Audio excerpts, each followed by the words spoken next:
প্রিয় অষ্টম শ্রেণীর শিক্ষার্থী বন্ধুরা, তপন ম্যাথের পক্ষ থেকে সবাইকে আন্তরিক শুভেচ্ছা অভিনন্দন। আশা করি তোমরা সবাই অনেক ভালো আছো। আজকে আমরা অষ্টম শ্রেণীর ক্ষুদ্র সঞ্চয় ভবিষ্যৎ গৃহ অনুশীলনের 18 ও 19 নম্বর অঙ্ক দুটি সমাধান করব। দেখো 18 নম্বর অঙ্কটি কিন্তু খুবই সহজ। এখানে বলছে একজন মাছ চাষী তার পুকুরে 5,000 টাকার পোনা মাছ ছাড়লেন এবং সে মাছের খাবারের জন্য 60,000 টাকা এবং মাছ চাষের শ্রমিকের জন্য সে 25,000 টাকা খরচ করলো। তার মানে ঠিক মাছ চাষের ব্যবসার জন্য সে এই 5,000 টাকা বিনিয়োগ করেছে পোনা মাছের জন্য, তারপর খাবারের জন্য 60,000 টাকা এবং শ্রমিকের জন্য 25,000 টাকা বিনিয়োগ করেছে। আর আমরা জানি বিনিয়োগকৃত টাকাকেই যে আসল বলি বা মূলধন বলি। তার মানে এই 5,000 টাকা, 25,000 এবং সেই 60,000 সবগুলো টাকা যদি আমরা যোগ করি, তাহলে ওই মাছ চাষের মূলধন কত সেটা আমরা কিন্তু পেয়ে যাচ্ছি। তারপর বলছে যে যদি তিনি তার পুকুরের মাছ 2 লক্ষ টাকায় বিক্রয় করেন, তবে তার কত টাকা লাভ হবে? তা আমরা এই বিক্রয় মূল্য থেকে যদি এই বিনিয়োগকৃত টাকা অর্থাৎ মূলধনটা যদি আমরা বাদ দেই, বাদ দিলে কিন্তু তার লাভের টাকাটা আমরা পেয়ে যাচ্ছি। তো চলো আমরা প্রথমে আগে মূলধন নির্ণয় করি। তারপর আমরা এই বিক্রয় মূল্য থেকে মূলধনটা বাদ দেই। বাদ দিলে আমরা তার লাভের পরিমাণটা পেয়ে যাচ্ছি। মাছের যে বিক্রয় মূল্য সেটা আমরা আগে লিখব। দেওয়া আছে মাছের বিক্রয় মূল্য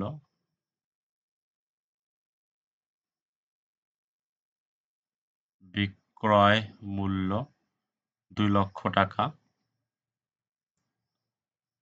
এই 2 লক্ষ টাকা মাছের বিক্রয় মূল্য। এরপর আমরা মাছের বিনিয়োগকৃত টাকাটা বা মাছ চাষের মোট বিনিয়োগ সেটা আমরা বের করব। তাহলে মাছ চাষে মোট বিনিয়োগ, আর এই বিনিয়োগকৃত টাকাটাই আসলে আসল। তার মানে আমরা জানি যে বিনিয়োগকৃত টাকাকে যেহেতু আসল বলা হয়। দেখো প্রথমে 5,000 টাকার পোনা মাছ ক্রয় করেছে, তারপর 60,000 টাকার খাবার খরচ করেছে, এরপর শ্রমিকের জন্য বিনিয়োগ হয়েছে 25,000 টাকা। সবগুলো আমরা যোগ করব, সবগুলো যোগ করলে আমরা বিনিয়োগকৃত টাকা পেয়ে যাচ্ছি। তাহলে দেখো এটা সবগুলো যদি আমরা যোগ করি তাহলে 1,10,000 টাকা পেয়ে যাচ্ছে। তাহলে 1,10,000 টাকা, এটাই আসলে তার বিনিয়োগকৃত টাকা। আর এই বিনিয়োগকৃত টাকাকে যেহেতু আসল বলা হয়, তাহলে আমরা বলতে পারি তার মূলধন, তার মোট মূলধন, এটাই ঠিক। মোট মূলধন 1,10,000 টাকা। এরপর আসি আমরা, যেহেতু বলছে কত লাভ হয়েছে, আমরা এবার লাভটা বের করব। তার লাভ হবে, এবার লিখি, তার লাভ হবে, আমরা লাভ নির্ণয়ের সূত্র জানি যে বিক্রয় মূল্য বিয়োগ বিনিয়োগকৃত টাকা অর্থাৎ আসল। আমরা এখান থেকে যার কারণে 2 লক্ষ টাকা যেহেতু বিক্রয় মূল্য জানি, 2 লক্ষ টাকা থেকে আমরা এই 1,10,000 টাকা বিনিয়োগকৃত টাকা মূলধন এটা বাদ দেব। বাদ দিলে আমরা পাচ্ছি 90,000 টাকা। এই 90,000 টাকাটা কিন্তু তার লাভ আমরা বলতে পারি। তাহলে অতএব লাভ সমান 90,000 টাকা।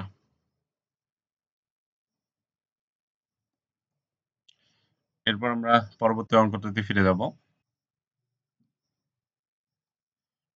দেখো এখানে 19 নম্বর অঙ্কটিতে বলছে একজন কৃষক দোকানে 40 কেজি ধান দিয়ে 20 কেজি চাল, তারপর 5 কেজি আটা, 1 কেজি ডাল নিল। যদি 1 কেজি ধানের দাম 12 টাকা, 1 কেজি চালের দাম 16 টাকা, 1 কেজি আটার দাম যদি 18 টাকা হয়, আরো বলছে 1 কেজি ডালের দাম যদি 28 টাকা হয়, তবে কৃষকের কত টাকা লাভ বা ক্ষতি হলো? আমরা সাধারণত দোকানে গিয়ে টাকা দিয়ে যেকোনো প্রয়োজনীয় জিনিস কিনে নিয়ে আসি। কিন্তু কৃষক এখানে দেখো 40 কেজি ধান দিয়ে সে চাল, ডাল, আটা ইত্যাদি ক্রয় করেছেন। তা আমরা এখানে দেখব আগে 40 কেজি ধানের যে মূল্য সেটা কত হয় সেটা আমরা আগে বের করব। আর দেখো এখানে 1 কেজি ধানের মূল্য অর্থাৎ 12 টাকা দেওয়া আছে। তাহলে 40 কেজি ধানের মূল্য কিন্তু আমরা বের করতে পারবো। তারপর আমরা এখানে যত টাকা সে দ্রব্য কিনেছে সেই টাকাটা আমরা বের করব। করার পর দেখব যে আসলে ধানের মূল্যটা বেশি হয় না তার কেনা দ্রব্যগুলোর ঠিক মূল্য বেশি হয়। যেটার মূল্য বেশি হবে, যদি কি ধানের মূল্য বেশি হয় তাহলে কৃষকের ঠিক ক্ষতি হয়েছে, এবং যদি এই পণ্যগুলোর মূল্য বেশি হয় তাহলে কৃষকের লাভ হয়েছে। এটা আমরা আসলে দেখব। চলো আগে প্রথমে আমরা ধানের মূল্য বের করি, তারপর ঠিক আছে বাকি পণ্যগুলোর মূল্য বের করব। দেওয়া আছে এখানে ১ কেজি ধানের মূল্য দেওয়া আছে। তাহলে আমরা ১ কেজি ধানের মূল্য থেকে আমরা ৪০ কেজি ধানের মূল্যটা বের করব। ১ কেজি ধানের মূল্য সমান ১২ টাকা দেওয়া আছে। আমরা আগে ৪০ কেজি ধানের মূল্য বের করে নেই। তাহলে ৪০ কেজি ধানের মূল্য বেশি হবে, বেশি মানে গুণ। তাহলে ১২ গুণন ৪০ টাকা। তাহলে আমরা এটা যদি গুণ করি ৪ ১২ ৪৮ আর একটা শূন্য থেকে গেল। তার মানে অর্থাৎ ৪৮০ টাকা। এরপর আমরা হচ্ছে বাকি যে পণ্যগুলো আছে অর্থাৎ যেগুলো সে ক্রয় করেছে সেগুলোর দাম বের করব। তার প্রথমে এখানে আছে ২০ কেজি সে চাল ক্রয় করেছে। দেখো ২০ কেজি চাল ক্রয় করেছে এবং ১ কেজি চালের দাম ১৬ টাকা দেওয়া আছে। তাহলে ১ কেজি চালের দাম যদি ১৬ টাকা হয় ২০ কেজি চালের দাম আমরা বের করতে পারবো। তো আমরা আগে চালের দাম বের করি। ১ কেজি চালের ১ কেজি চালের দাম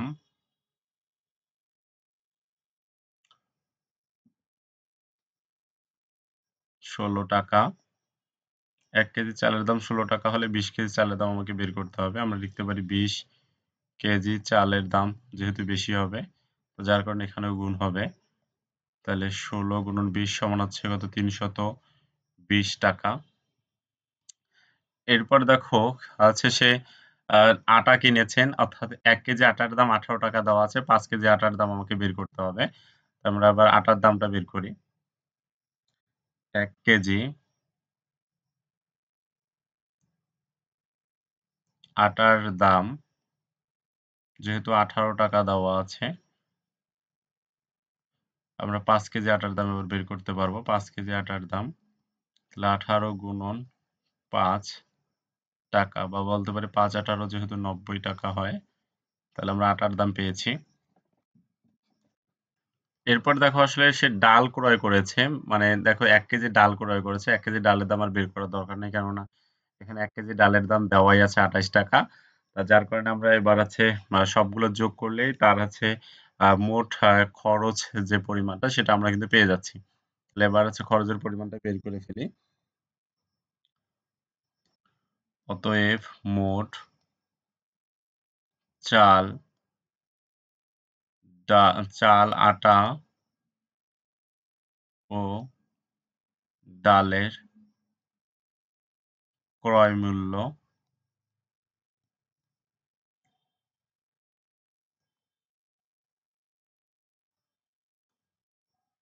ডালের মূল্য সবগুলো আমরা যোগ করে দিব। তাহলে হচ্ছে যেহেতু চালের দাম ৩২০ টাকা হয়েছে, তার সঙ্গে যোগ দিব হচ্ছে আটার দাম। আটা যেহেতু হয়েছে ৯০ টাকা এবং হচ্ছে ১ কেজি আ ডাল কিনেছেন, ডালের দাম যেহেতু ২৮ টাকা যার কারণে ২৮ যোগ করে দিলাম।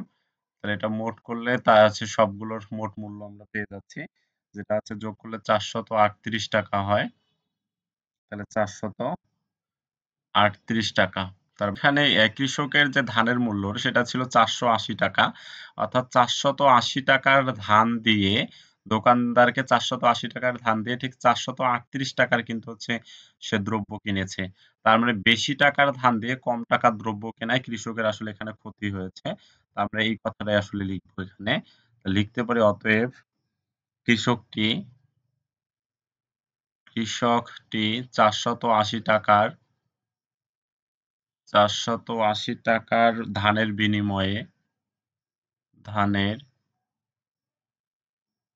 বিনিময়ে ঠিক হচ্ছে ৪৩৮ টাকার দ্রব্য গ্রহণ করে। দ্রব্য গ্রহণ করে। অতএব কৃষকের ক্ষতি হয়েছে। অতএব কৃষকের ক্ষতি হয়েছে। আমরা এটা বলতে পারি। তা দেখো যেহেতু ক্ষতি কত হয়েছে সেটা বের করতে বলেছে, তাহলে এবার আমরা ওটা বের করব। অতএব ক্ষতি সমান হচ্ছে আমরা ঠিক হচ্ছে বেশিটা থেকে কমটা বাদ দিব। অর্থাৎ ৪৮০ থেকে যদি আমরা ৪৩৮ এখানে আসলে বাদ দিয়ে দেই, তাহলে আমরা পেয়ে যাচ্ছি ৪২ টাকা। এই ৪২ টাকা কৃষকের ক্ষতি হয়েছে। অতএব কৃষকের ক্ষতি হয় ৳৪২। দেখো অঙ্কটা কিন্তু খুব সহজ ছিল। একদম মনে হচ্ছে যে এক ছোট ক্লাসের অঙ্ক দিয়েছে এখানে। আশা করি তোমরা অঙ্কগুলো খুব সহজেই বুঝতে পেরেছ। পরবর্তী পর্ব দেখার আমন্ত্রণ জানিয়ে আজকের পর্বটি এখানে শেষ করছি। সকলকে ধন্যবাদ।